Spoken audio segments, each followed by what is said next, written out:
આપણે જોઈએ તો સામાજિક પ્રસંગમાં ઘણું બધું બદલી નાખ્યું કે આ તો હવે ઓલ્ડ ફેશન થઈ ગયું, એવું કરીને બદલી નાખ્યું.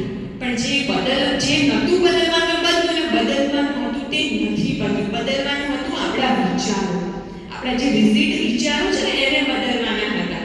એક સરસ મજાનું દ્રષ્ટાંત આપું. એક વખત છે ને એક પિતા અને પુત્ર છે ને ગાર્ડનમાં બેસીને ચા પીતા હતા. હવે થોડીક વાર રહીને છે ને રસોડામાંથી કાચનો ગ્લાસ તૂટવાનો અવાજ આવે છે.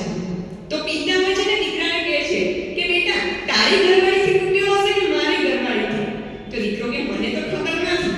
તો પિતા એવું કહે છે 5 મિનિટ ઉપર હું તને જવાબ આપું કે કોની ઘરવાળીથી ગ્લાસ તૂટ્યો છે. પછી 5 મિનિટ રહીને પિતા હોય છે ને પુત્રને કહે છે કે આ નક્કી મારી ઘરવાળીથી ગ્લાસ તૂટ્યો છે. સમજી ગયા બધા?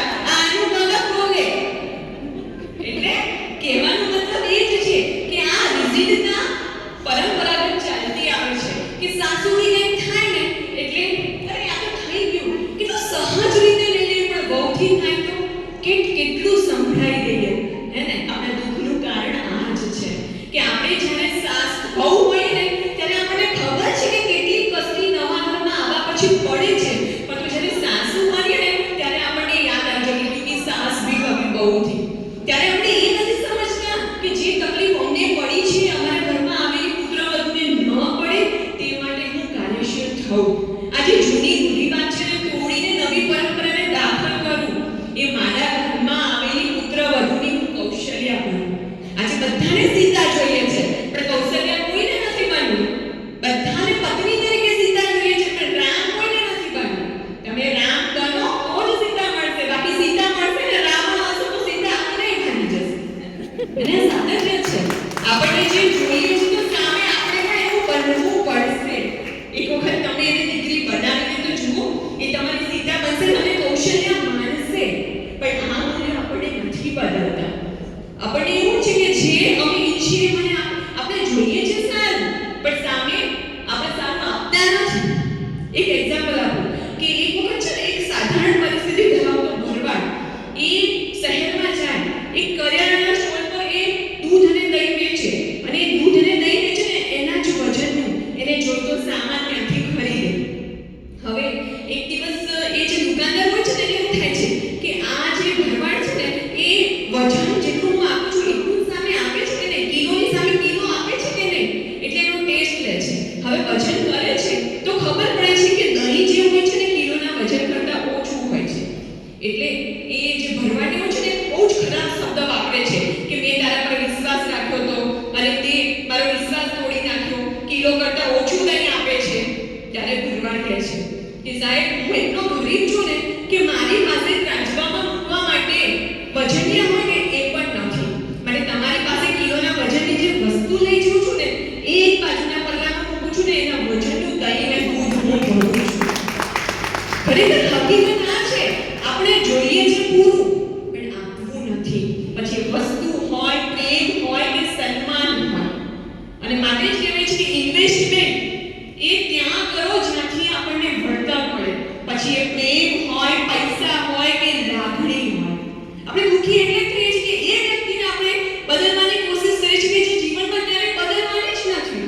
કે સમુદ્રમાં તમે ગમે તેટલી ખાંડ નાખશો ને તો સમુદ્ર મીઠો નહીં થાય. એવી જ રીતે જે વ્યક્તિ આપણા વિશે નકારાત્મક વિચારે છે ને એને બદલવાની ગમે તેટલી કોશિશ કરશો ને, ઇવન એના માટે તમે મરી પણ જશો ને તો એમ જ કહેશે મેં થોડું કીધું તું મરવાનું, એ તો એની જાતે મર્યું. એ નહીં બદલે કારણ કે નજરનો ઈલાજ થાય, નજરિયાનો ઈલાજ ન થાય. માટે ભગવાન શ્રીમદ ભગવદ ગીતામાં અર્જુન થ્રુ આપણને શીખવે છે કે જીવનમાં હંમેશા પોતાની જાત સાથે પ્રેમ કરતા છે. આપણે દુઃખી એટલા માટે થઈએ છીએ કે આપણે એવું છે કે વધારે લોકો મને પ્રેમ કરે. પણ ગમે તેટલા લોકો આપણને પ્રેમ કરતા હશે ને તો એક હકીકત છે. શું છે? એકલા જ આવ્યા મનવા, એકલા જવાના, સાથી વિના સંગી વિના, એકલા જવાના, એકલા જવાના. તમને ગમે તેટલા મિલિયન ફોલોવર્સ હશે તમારા, પણ તમારો અંત સમય આવશે ત્યારે એકલા એ જ જોવું પડશે. કોઈની તાકાત નથી કે તમને રોકી શકે.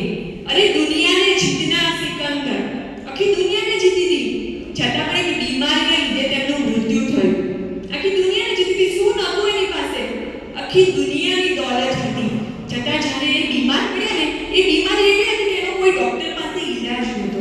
જીવનના અંતિમ સમયે તેને આ મૂલ્ય સમજાયું અને એટલે જ એને 3 ડિમાન્ડ કરી કે જ્યારે મારું મૃત્યુ થાય અને મારી નનામી નીકળે ને ત્યારે મારી નનામી ડોક્ટર કાઢે.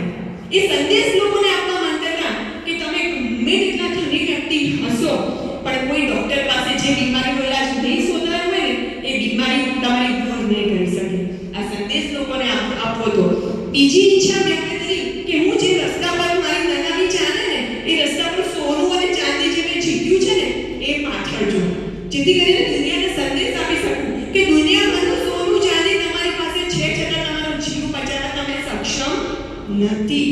અને છેલ્લી ઈચ્છા એ વ્યક્ત કરી કે જ્યારે મારી નનામી નીકળે ને ત્યારે મારા બે હાથ એ કફનની બહાર રાખજો, જેથી દુનિયા જોઈ શકે કે દુનિયાને જીતનાર સિકંદર પણ જ્યારે દુનિયા છોડીને જાય છે ત્યારે ખાલી હાથે જાય છે.